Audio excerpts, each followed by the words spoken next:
Today's swatching session is the Daniel Smith Jean Haines Master Artist Set. I've been after this for the longest time. I've been admiring it from afar. It's got these combination of greens, yellows, purples and pinks, and it's right up my street. So let's get into it and see what it can do. So let's start by getting it open.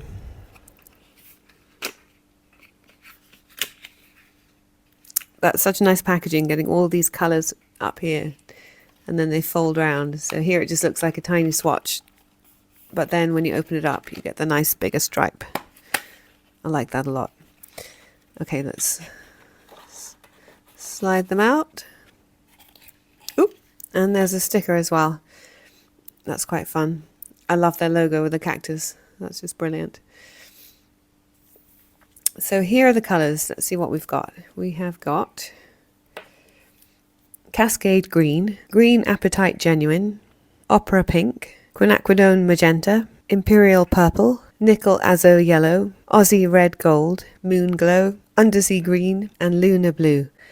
Lunar Blue is the one I'm most excited about because I've seen it being used by other people and it just looks absolutely stunning. So I'm really looking forward to playing with that one.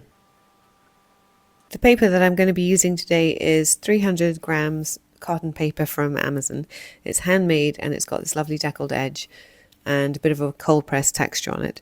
And I thought I would do this swatching video in a bit of a different way. So instead of just doing squares of colour and swatching them out like that, I thought I would draw some plants and colour each one in the colour. I'm going to swatch them in the colour that they came out of the box, so from left to right, starting with the greens and the pinks, the reds, purple, yellow, orange, purple, green and blue. Okay, this is the Cascade Green coming in. So I'm putting it on quite thick to begin with.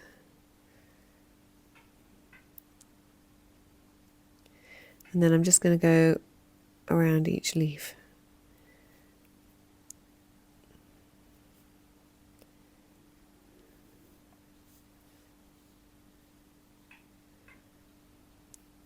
And maybe on the other side we'll add more water so we can see. I can feel it's running out my paintbrush now, so I'm just going to add some water to that without adding more paint. And maybe we can bring some in from there.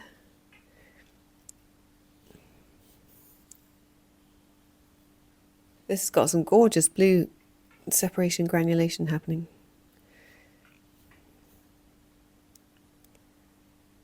When I first put it on, I was like, oh, this is not going to be very fun. But now I can see that blue separating out. It's absolutely gorgeous. And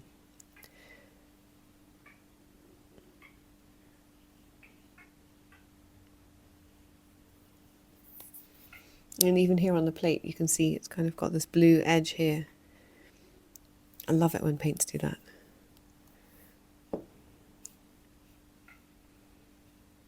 So that would be a really lovely colour to use for jungly kind of prints, which is what I was imagining I would like to use it for. Wow, it's really separating out there.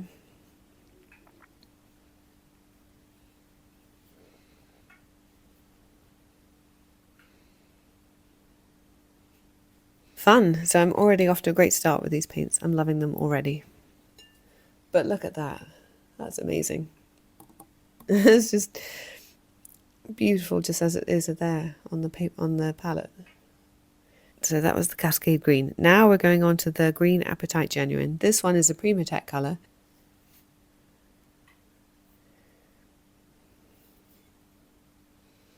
Wow. That feels like a really yellowy green, completely different to the other one, which is a very bluey green, as you can see. So let's put this one here on this plant here.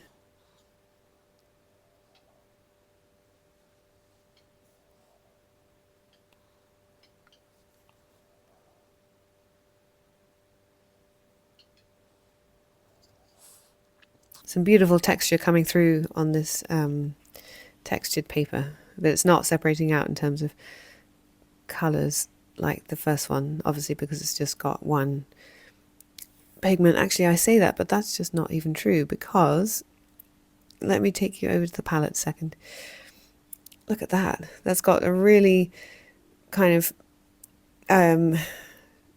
different kind of green, like a pea green, floating out on the top, and then this much browner green underneath. So it is, and almost like a neon green here. Wow.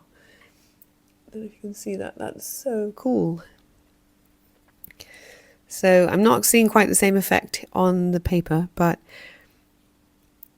on the palette, it's amazing.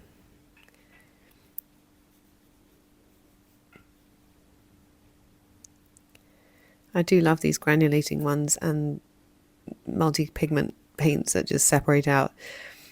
It gives you such surprising results. Completely unpredictable, but that's the half fun of them. And then you can kind of see, oh wow, yeah, look at that.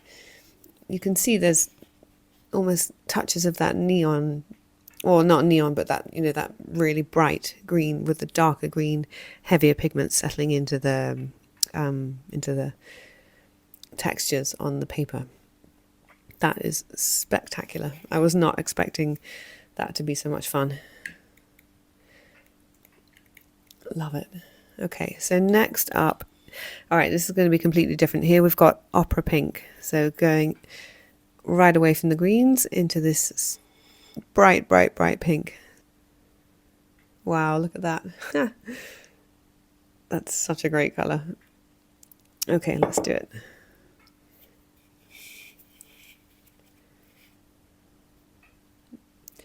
That is wild. Just, you couldn't miss that on a bright night.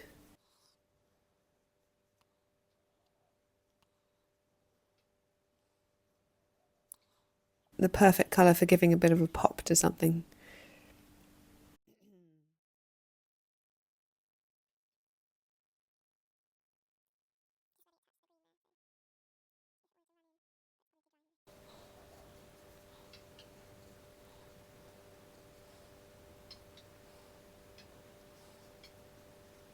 I'm loving this palette so far.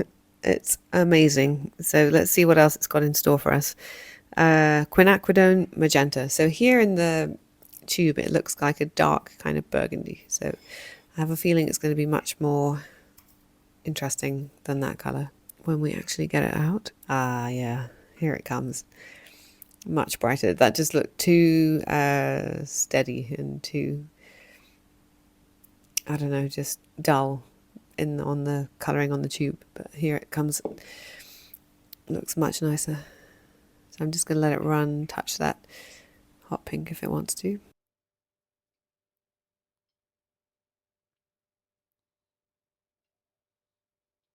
It's definitely giving me red wine vibes, or kind of grapes, or but then it does have a kind of pinky undertone to it, so it's not quite as dark as it might have seemed.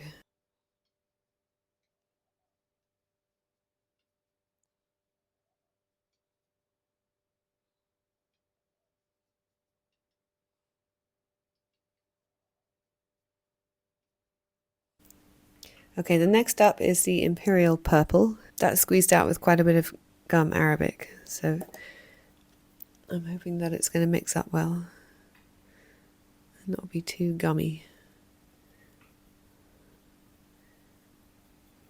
Okay, here we go. So let's go down onto this plant here. Woo! Nice. That's a really deep, beautiful purple, and it looks absolutely gorgeous with this cascade green beside it. Loving it.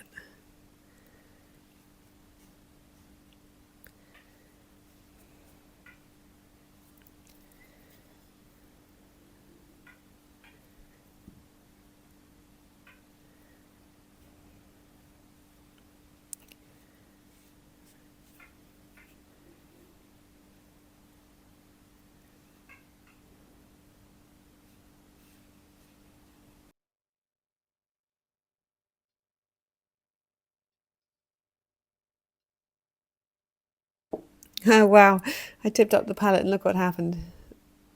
That's incredible. Look how it's going into that colour. Oh my gosh, it's like a kind of a lake flooding into another.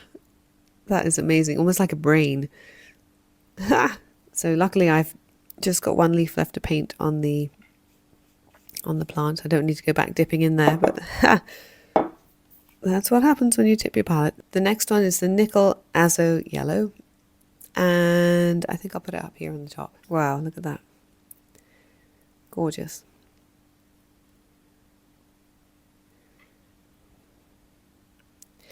So on this plant, I'll try and use it both thick and watered down so we can see the difference it kind of makes.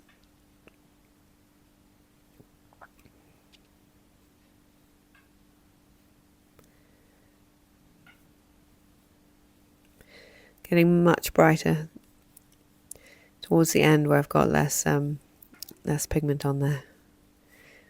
So you can get that really lovely bright yellow, or you can make it darker by just using it more mass tone.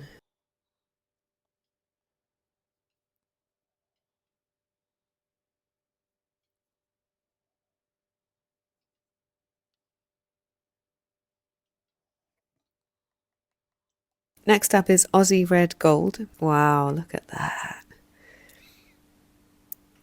This kind of reminds me of Australian desert, that red, that gorgeous red, Uluru kind of rock colour. So yeah, we're going to go on to this one. Wow.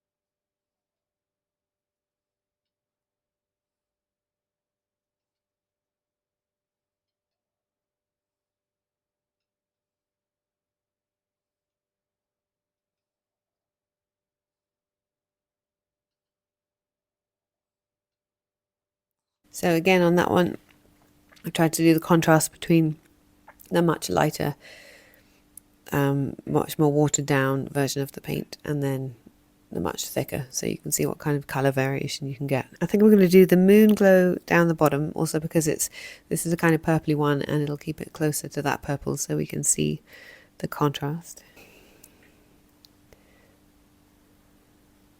Alright, here we go on the Moon Glow.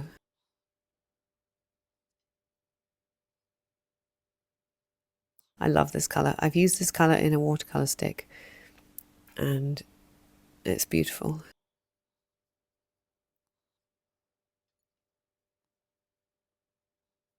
A really nice dark, more bluey purple.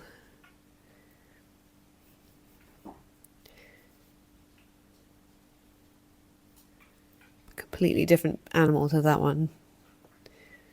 That one feels like the kind of peacock of purple saying, hey, here I am. And this is a much more subtle evening kind of dark purple.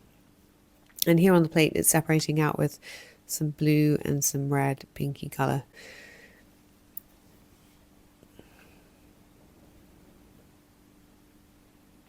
Next up is Undersea Green, which at first glance feels similar to the Green Apatite Genuine, but maybe it won't be when we get it on the paper. I think I'm going to go up here. Wow, that is gorgeous. So it feels darker than the Green Apatite Genuine, and really just gorgeous. I can't really find the words for it.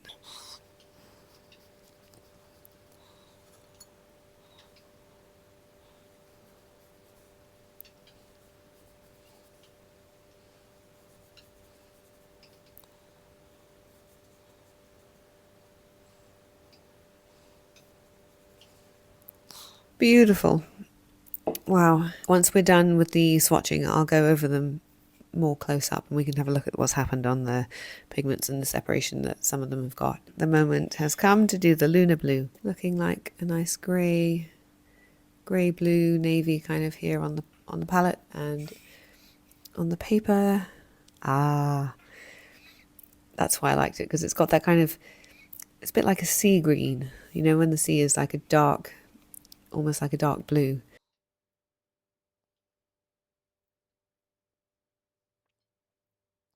And yeah, here it's got some, you can see the mixture between the darker pigments and the lighter blue. Yeah, that is without question my hands down favourite colour on this palette, as I thought it would be.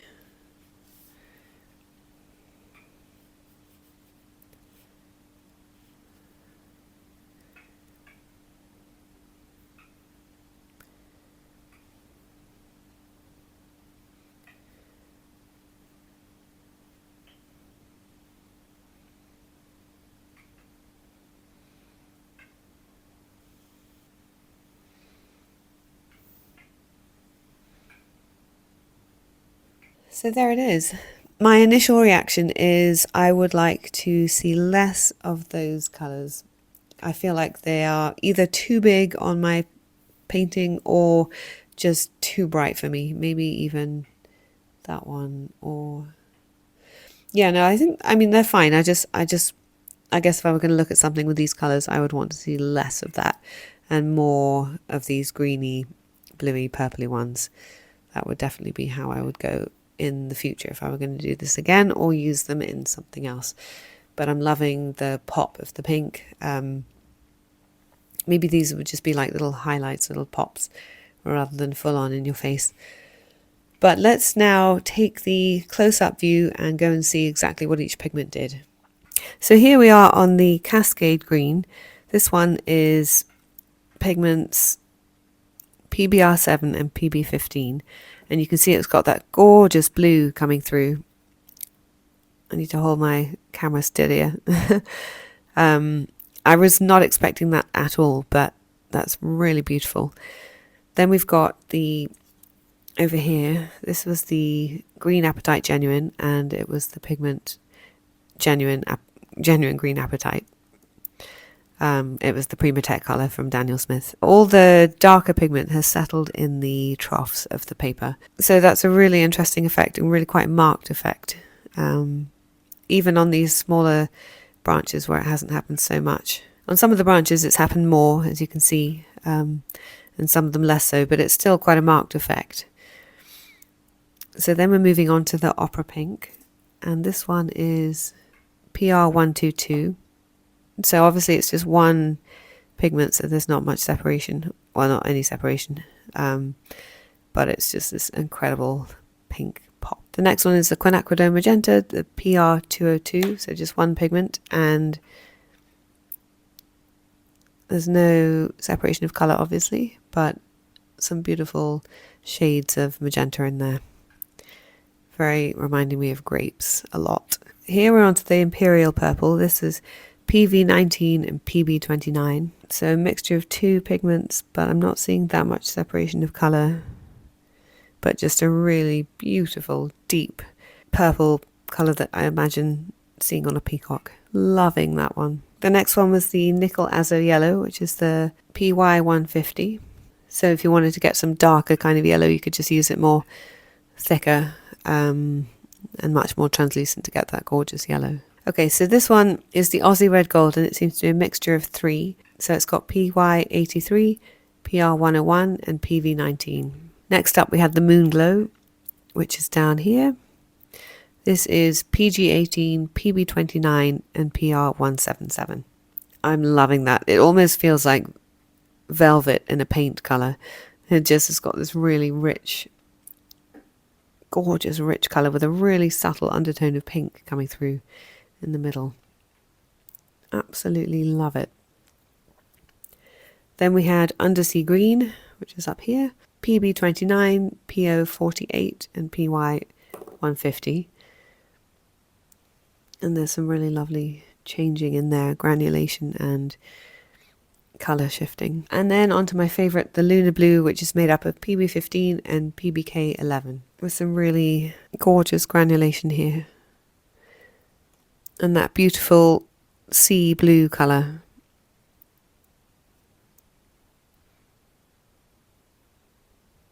Let me know in the comments below if you like the plant swatching or if you prefer the regular squares. I'd be interested to hear. Okay, thanks for watching. Bye.